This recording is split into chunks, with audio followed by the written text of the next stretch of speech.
I'm Shé D'Montford, and I'm the author of The Inner Goddess Workout. And I'm having a goddess workshop near you soon. So this is a 10-15 minute webinar, a little introduction about those workshops, and also to explain to you why I wrote yet another book about goddesses. I've written a book called The Inner Goddess Workshop, which surprisingly is selling very, very well, and I want to tell you what it's about and what goddess energy can actually do for you.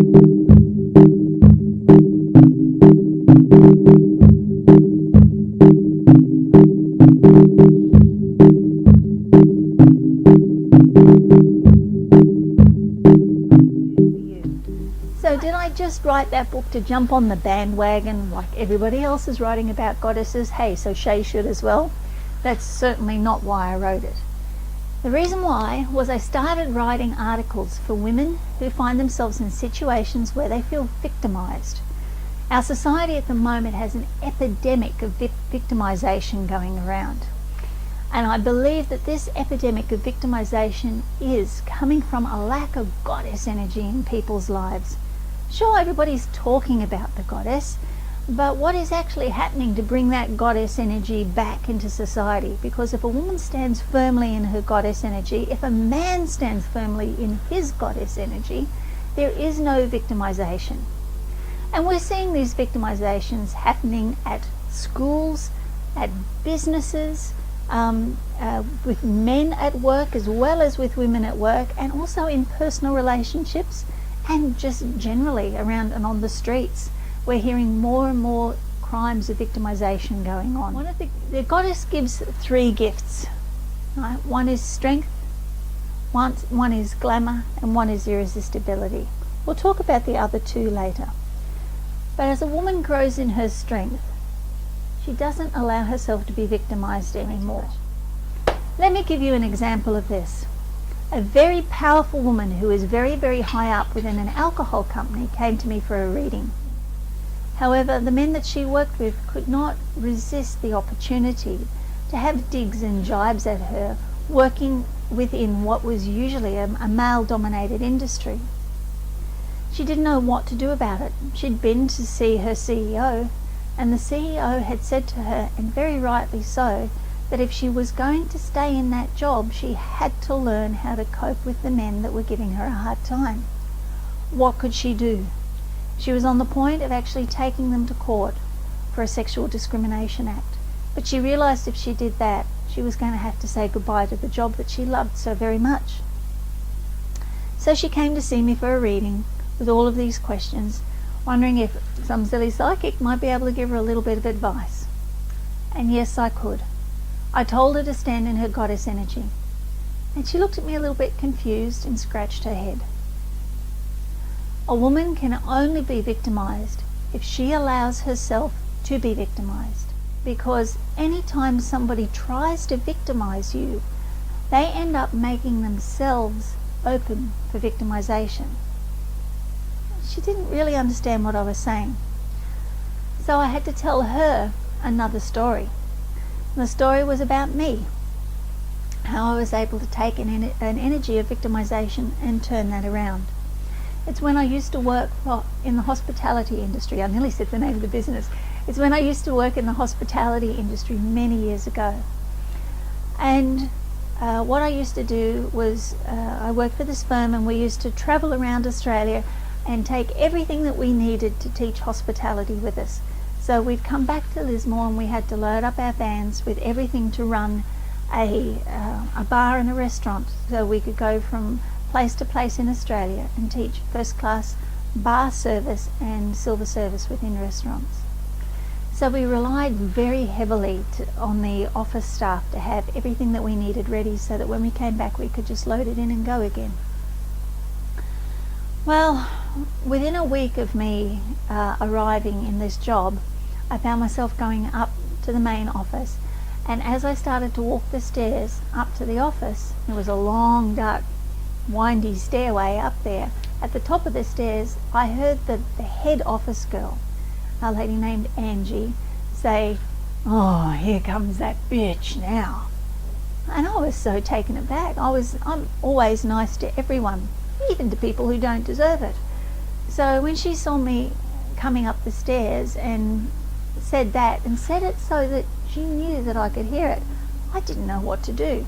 It threw me straight into victim role. So she became the victimizer, and she found her victim. So I bought into that, and I went up there and I was like trying to avoid her, and I thought, this isn't good enough, I've got to change this energy. So I went away, formulated a strategy, and came back. But a magical person can take somebody who's turned themselves into a toad and turn them back into a human being. So that is what I decided to do with Angie. I decided I was going to take that toad-like energy she was throwing at me and turn it back into being a decent human being. Now, how was I going to do that? I thought about it for a while and went, okay, it's dark energy. She's a strong woman. Alright, so I've got to think of something strong and bright to counteract to that. Strongest, brightest thing I could see was the sun. So I counteracted the dark energy that she was throwing at me by thinking sun, sun, sun. But I was still a bit nervous, I have to admit, walking up those stairs for the first time. After hearing Angie call me that, I was waiting to hear her call me that again. But you know what you do whenever you're a bit nervous? You take your music with you. So I started singing as I was going up those stairs. You are my sunshine, my only sunshine. And I was convincing myself on the way as I went up that I was going to keep this image of sunshine in my mind. And as I opened the door, I looked at Angie, and Angie was looking at me like she wanted to leap across the desk and rip my throat out. So I just looked at her and smiled and went, hello sunshine, how are you today? And she just was gobsmacked. She didn't know what to do. She certainly lost her aggressive look, but she just looked confused. Anyway, anytime I had to go into the office after that, I'd go, hello sunshine. Her name was no longer Angie to me, she became Sunshine. And every time I walked up the stairs, I would greet her with, hello sunshine, how are you? A couple of years later, Angie decided to move on from that work, right? And she left the business. She saw me on the street one day after she'd left. She threw her arms around me and she started sobbing. And she went, oh Shé, I missed working with you so much. You always made me feel so good. Right? Not only did I refuse to play the victim to her victimizer, because I had refused to do that, I didn't allow her to be a victimizer either. I actually started to make her feel good about herself. Anyway, the lady from this alcohol company still looked a little bit confused and scratched her head. I said, come on darling, you're a woman, you're dealing with men. They think they're being funny. So why don't you do something back to them that also is on the same tone? She went, what? Say inappropriate things to them? I went, no. Just something that's not quite funny, that's got a little bit of veiled truth in it. And she said, like what?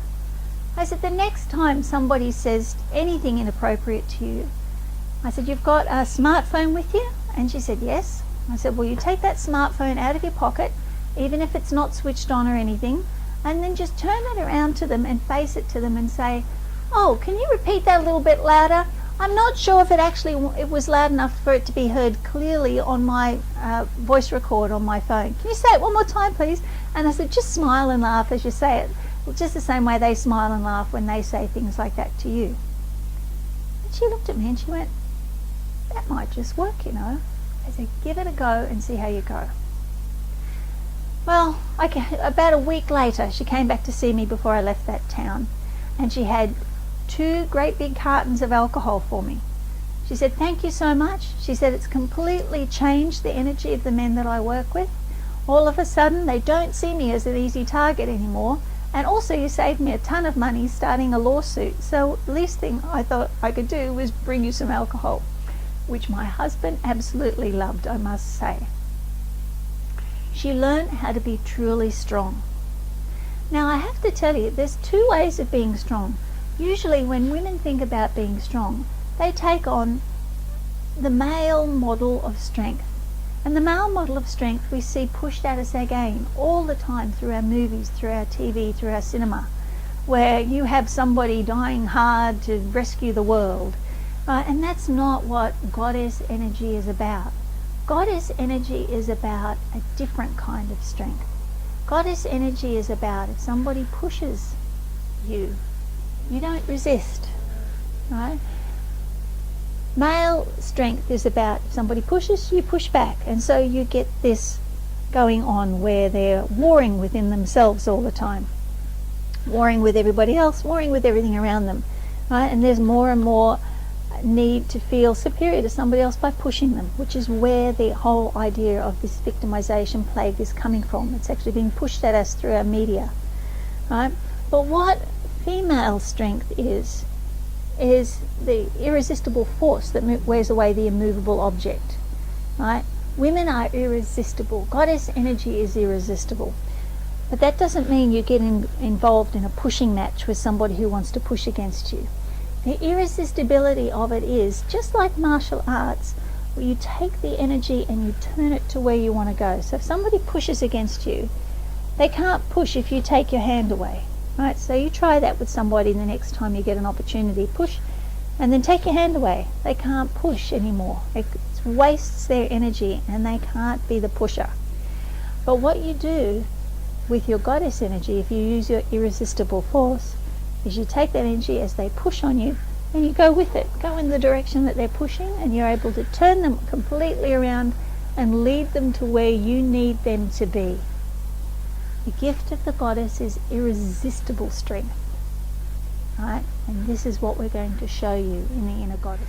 Not only are we going to teach you the gift of glamour, the gift of irresistibility, and the gift of strength, the three gifts of the goddess, what we are also going to show you is how to find a strong spirit force that can work with you.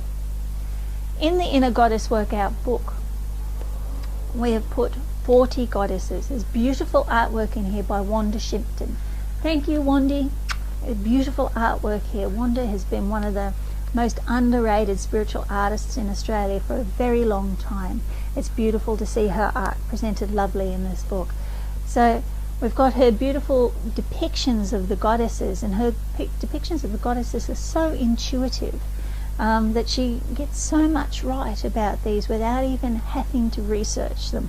Me, 5 planets in Capricorn, I research everything so thoroughly. So when I'm telling you about the goddesses here, it's not something that I've just made up because, hey, it sounds right and it's going to fit. This is specific, well-researched information that in many times is quite old. Like we've got goddess invocations here that are 3, 4, 5,000 years old. Each of the different goddesses has not only a way that you can invoke her energy, but there is also something that you can specifically use that energy for. So you can actually strengthen 40 different aspects of the feminine energy within yourself, whether you are male or female. This works. I feel so sorry for our men. And men today are so deprived of goddess energy. Right? Men are looking for the strong woman figure. I'm not talking about Laura Croft and things like that. What a man is looking for is not a woman who's going to push and resist him like that, but he is looking for this irresistibility, this energy that will allow him to be taken to where he needs to be. The gifts of chivalry that have come to our age have come out of the respect for goddess, and we actually talk so much more about chivalry and the role of chivalry and what chivalry actually means to both men and women, because chivalry was based on the worship of the goddess for the man. And what the goddess does when the goddess is given back to a masculine energy is it makes him the hero. It allows the man to be the champion. It allows him to be everything that he can be, not just one polarized side of himself. Now, poor men today are so struggling with this. They don't want to just be a snag because they don't want to be somebody that's going to be easy to be walked over, but by the same token, they don't want to be the average Aussie thug that you see walking around the street either. They want to find this nice balance, and they don't know how to do it anymore because the goddess, again, has been hidden from them. Why has the goddess been hidden? Why have all of our goddess aspects been hidden? Well, yes, it does come through the patriarchal churches, both Buddhism and Catholicism, that really have suppressed the female energies. But it also comes down to our society allowing that to happen. The women in our society have been so willing to play the victimized role, right? And there is no way that you can be victimized if you don't allow that to happen. If you stand in your goddess energy and take these gifts back that the goddess is trying to give you all the time. Who is your personal goddess? This is another question that we'll answer in the workshop. We go through those so that you can find a goddess that you not only can identify with internally and emotionally, but sometimes also externally as well. It's very, very rare that we get a very young girl identifying with one of the crone goddesses, or vice versa. So a goddess will also fit the external as well as the internal of the person. So we show you how to find that goddess energy, that personified aspect of the goddess energy that you need, right? And also one that's interested in you. So you get a gift as well as a need fulfilled. What can you do right now at the end of this webinar, though, to increase your goddess energy and to not allow yourself to be victimized? Well, I'm going to show you a little technique that I use quite often in my intro workshops. It's about a song that was written by a lady called Winsong. Winsong was a lady who came out of the 1960s, and she ended up writing chants that became used as anthems within the neo-pagan movement. So I've heard a few people say that this chant is quite old and that it's North American Indian, but if you speak to Winsong, who wrote it, it certainly isn't. It is something that she made up because she felt it was needed, and she wanted the goddess energy honored, being able to be brought back into people's lives easily. There is another chant that I will show you in the workshop that will help bring this goddess energy in, but it's a 5,000-year-old Tibetan chant. This one, at least on this video, it's all in English. It's easy to remember. It's something that you can do all the time. And if you enjoy this chant, pop by Winsong's website and tell her that you do appreciate this chant. It works really well. Now, many years ago, the Tibetan Buddhists actually put spikes into the female ley line that rushes through Tibet. And the female ley line was called Shrinmo, the great white dragon. And as she wound her way through Tibet, the Tibetan Buddhists actually put big spikes, big ones of these. This is a purba. So they made them 9, 10, 12 feet tall and drove them down into the middle of where their temples were to pin down this goddess energy. This happened around the 1600s, around 400 years ago. And as we follow that ley line energy around the planet to the west, everywhere we see this victimization of women springing up. So as we do this chant, what I want you to visualize is these purbas, these big spikes that are in the female ley line, coming out. I want you to visualize this goddess energy flowing around the planet again quite freely, and feel it flowing through you. When all the women on the planet take their goddess energy back, that female ley energy of the planet will never be able to be suppressed again. Now, you've probably heard this chant before, so I'm going to do this chant with you. We're going to pick up a bit of energy as we go. Do it along with me. There's nobody at home watching you at the moment. I don't care if you're in your pajamas, dance around, chant it nice and loud. The more energy you make, the more movement there is, the more energy you put through, the stronger you're going to feel and the less you'll feel like being victimized. Right? This is how the chant goes. Chant along with me. Mother, I feel you under my feet. Mother, I feel your heartbeat. Mother, I feel you under my feet. Mother, I feel your heartbeat. Mother, I feel you under my feet. Mother, I feel your heartbeat. Stomp around under my feet.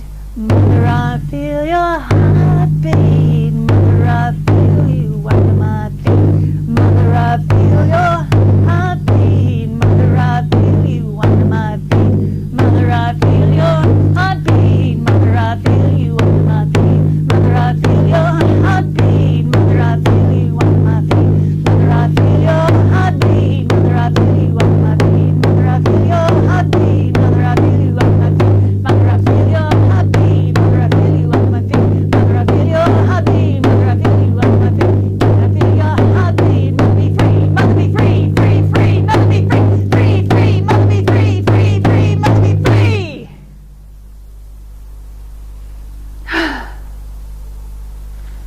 stand for a minute. Just feel that energy running through you. Strength of freedom. Feel it pulsing under your feet. Feel it vibrating through your hands, and feel it vibrating in your heart. Listen to the world. Answer your call outside. Feel strengthened by that. Feel the strength that comes into you. Feel the strength that's reflected in the world around you.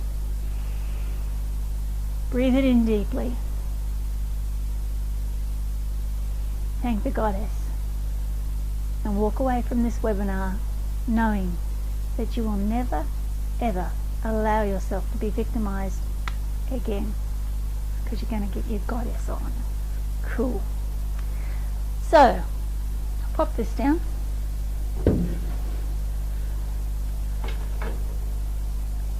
I'm looking forward to I was just watching what happened here as we were doing that chant. The wind started blowing, everything started moving around. It was really good. Hopefully we will see you at the Goddess Workshop. I'd love to help you. I'd love to help any of your loved ones that you'd like to bring along, free themselves from victimization. I'd love to help you find which goddess is your goddess and which goddess you'd like to work with, and how you can work with that. We'll also tell you there's different ways you can work with each of these goddesses. With you, you'll find that if you go to do the workshop near where you are, usually what we've done with the workshop is priced it so it includes the book. Sure, you can negotiate to do the workshop without the book, but why would you? You're getting the book for a discount. The whole package works really, really well. You're going to want to have this book when you go home so you can refer to all the different goddesses. So the book, the workshop, my time, effort and energy and your empowerment is a really, really good investment. So I'm looking forward to seeing you. If you've got any questions about the workshop at all, just ring this number across the bottom of the screen and we'll be happy to answer any questions. Looking forward to seeing you real soon. Every blessing on your journey. Love you.